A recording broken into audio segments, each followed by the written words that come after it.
Welcome back to the second module.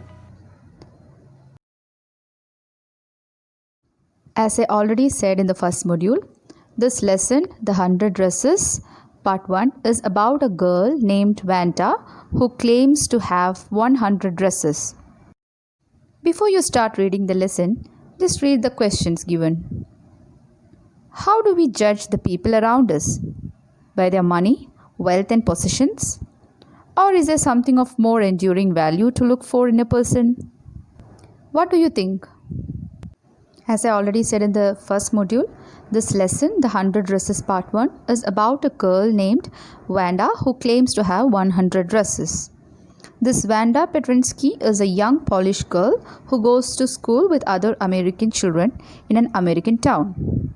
These other children see Vanda as different in many ways. Can you guess how they treat her? Do you think that the children bully her? Dear children, you pause the video and read the information in the box given below about the Polish American community in the United States.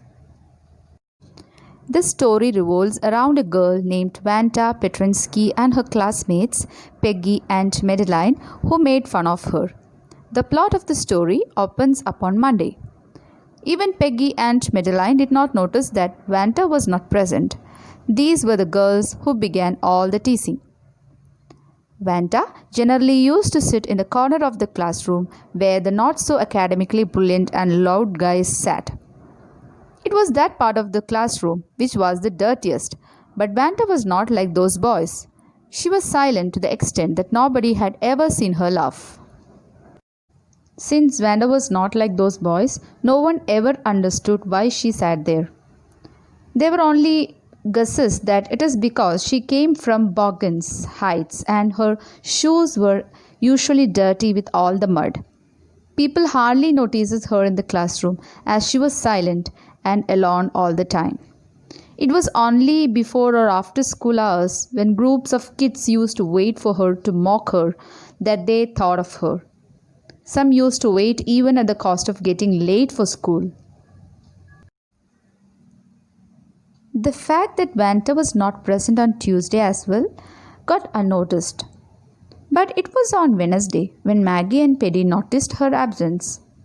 It was also then when they waited before school to make fun of her, but instead ended up getting late because she didn't show up.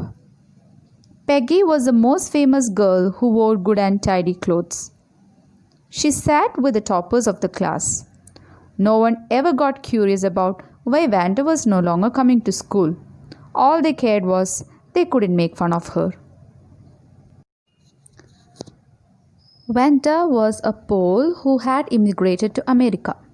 Her fellow classmates thought that Vanda Petrinsky was a strange name because they had simpler and easier American names, except a guy named Willie Bounce, which they thought sounded funny, but still lesser than Petrinsky. They found her name to be long and unfamiliar. This shows that those children didn't understand diversity, and whatever they did was done out of thoughtlessness. Vanda was usually seen wearing a faded blue dress that did not fit her properly. Though clean, it used to look unironed. This shows that Vanda belonged to a poor family who could not afford too many dresses.